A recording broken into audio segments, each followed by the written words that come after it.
All right, CES is currently happening as we speak, and yeah, there's obviously been a few things that are important. This article is from Gear Patrol. Obviously, we would like to see things like the Xbox Series X. As far as tech, I know that wouldn't really probably be a place to showcase that. We all obviously want to see the PS5. What I think we should do right now is take a look at some of the highlights, and Gear Patrol has done a good job highlighting what's important here, but I'm going to pick two things from this list that I think are indicators of what's important in technology, where technology is headed, and what we should be paying attention to. And I think what consumers are going to eat up as far as kind of what we want and need.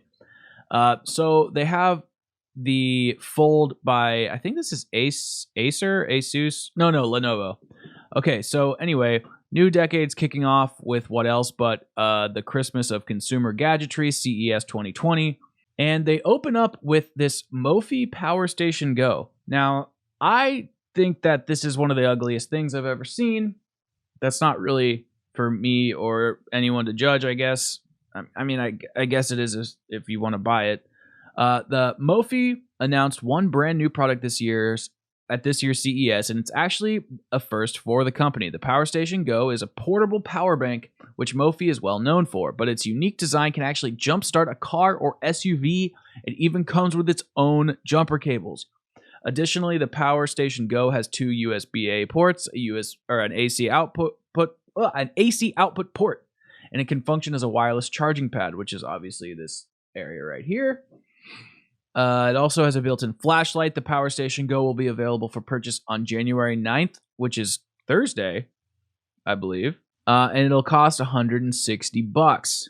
This thing is sick, and we're going to tie it into another product here shortly, so bear with me. Then we have the Samsung Galaxy Chromebook.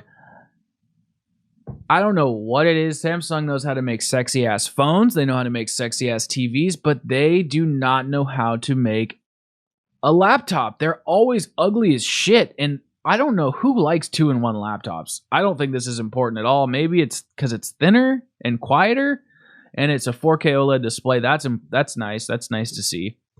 It's a 13-inch laptop, but Razer's also going to be adding 120 hertz into their 13-inch laptops.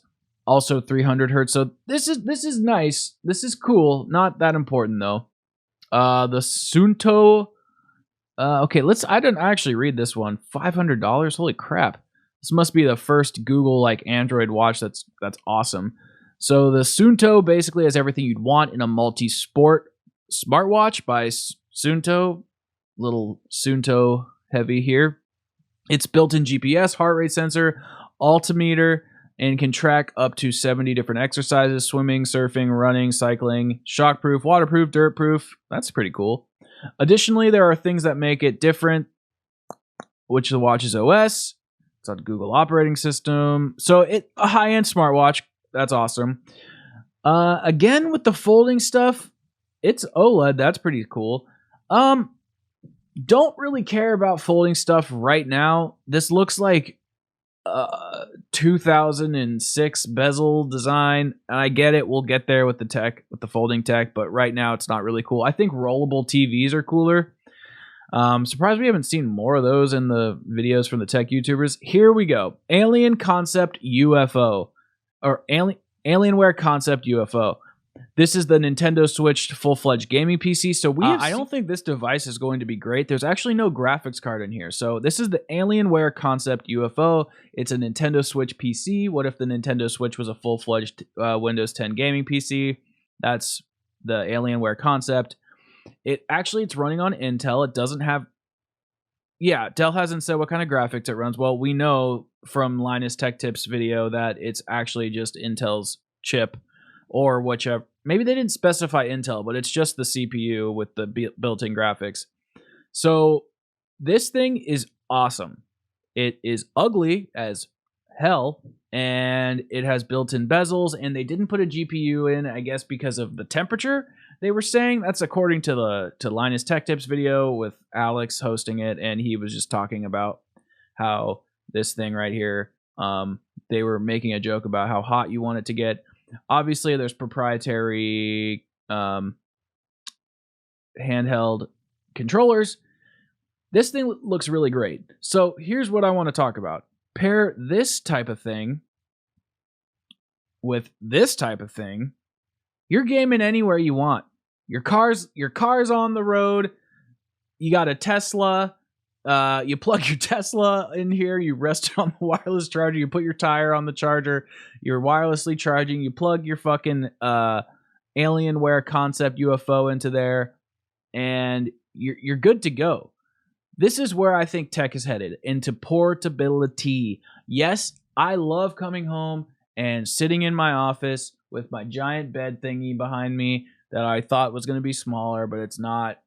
And sitting on my ultra wide monitor. This is an experience, yes.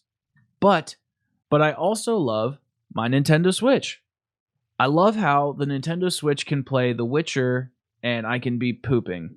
I love how The Witcher and I can go on an adventure to school. I love how I can stream xCloud games when I'm actually at school. I've done it before. I played Devil May Cry in the hallway because my school has decent internet. This is where I think stuff like this is heading. Imagine this running full-fledged Windows. You have xCloud streaming, you have PlayStation Now, you have Steam streaming, and just Steam internally. This is going to be great. I would not even care if things were a little bit beefier to take something like this with me, because a laptop is still a little too big. I just want to be able to play Call of Duty Zombies anywhere I want right now, and I can't, and it's frustrating. But this reminds me of the GPD Win. This was this is the first model, and you could play GTA on it poorly, but you could. Here's it compared to the Switch. They're playing Overwatch. There's actually a GPD Win 2. I think the 2 is what I had. No, I can't remember which one I had. No, that wasn't mine. I had one of these for a little bit.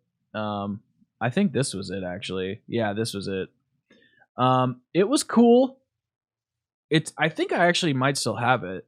It didn't run very great. It was cool. It had Windows 10. You know, it worked great for Cuphead, but Cuphead's also on the Switch, so you might as well just play it on your Switch. GPD also has a Pocket. What is it? GPD Pocket PC thing. So this is a little bit bigger. GPD Pocket. This is the relaxing end. It looks like. So as you can see, it's a little tinier of a PC. I think the full-fledged keyboard is too far. Just allow me to have Bluetooth and I'll get my own keyboard. This is where it's at. This is what people want. They want powerful games on the go. They don't want Fire Emblem 2 on the go as the most powerful game. Like, we want Doom. We want GTA 5. We want Red Dead Redemption 2. We want Call of Duty in our pockets. And not just the mobile versions. We want powerful, full-on versions. And then obviously, battery is going to be a little bit of a problem. So I'll pay $160 for the Mophie. You spend $300 or $400 on this guy. You spend $560 together for a portable system. I don't think that's bad. A gaming PC can cost up to $4,000. So I don't think this is that big of a stretch. I say this is the way to go. Let's do it. Let's get portability in there. Let's fucking go. All right, so yeah, we talked about the folding thing. The Arlo Pro 3 floodlight camera looks pretty nice. 3,000 lumens. That's pretty bright. Oh, wow. I was looking at large TVs the other day. There's the new 8K, like 90 some inches. They're like $60,000. It's ridiculous. I think this TV is great for businesses. Right here. This TV can switch to vertical and can mean switch to vertical and horizontal. It's 4K. I don't know if it's OLED, but super nice. Great. Vizio, they're going to make cheap OLED TVs. That's actually going to break in through the consumer market. That's pretty impressive. And they're making soundbars. That's good. Vizio's a cheaper company, so that will allow OLED. That technology seems to be getting cheaper, and now that people are going into the 8K zone and trying to make these things just more unique in the design perspective, I think we're going to see more high-end tech make it their way into the cheaper brands, quote-unquote cheaper brands.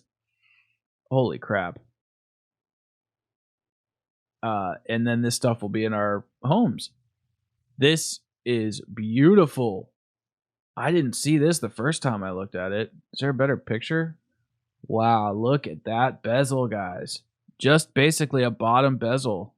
That thing has got to be fragile as shit. Or thick. Could be misleading. Would you take a thick TV for this slim of a bezel? I don't know. If there's one thing I've learned from Samsung's phones, it's that having some bezel is not the end of the world.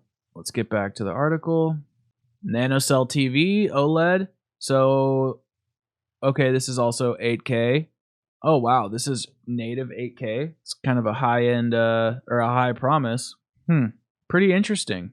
Only 10 grand. I know that's a lot of money. I'm jumping back and forth. Sorry, guys.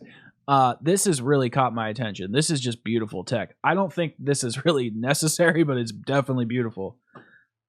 10 grand. That's not that bad. Even if it's 12 grand, that's not that bad for an 8K TV. I like these as far as art. Like, I would want one of these just like in the hallway, like displaying family photos or something if I was that wealthy. Wow, this is amazing. Some cool shit. I would really love to be there. Well, guys, I just really wanted to highlight that the important tech to me is the mobile stuff. I think that's where it's going for PC/gamers/content creators. We want to be on the go. We want to be able to do stuff without having to be stationary. I think that's just kind of what's happening. I think the Alienware Concept UFO is like they say, it's a concept, but I think this is where other companies are going. Foldables are interesting, not quite catching my attention right now.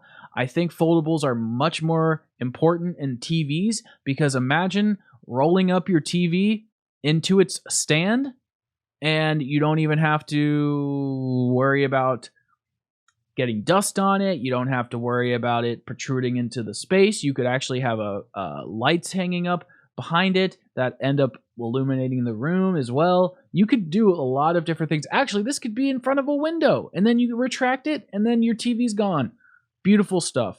I don't grill because I live in LA and it's 10 million degrees all year round and I hate it. Great for business. Great for consumers. Also great for consumers. Great for the wealthy. Great for the uber wealthy. And that's all I got to say, guys. Samsung, you fucking suck at creating laptops, but I'll take any of your phones any day because they're gorgeous. All right, y'all. That's going to wrap it up for this video. I will see you all in the next one. Hopefully Android has a good watch to look forward to besides the Active 2, which is not that great, but it's halfway decent and I own it and I like it, sort of. I'll see you in the next one. Peace.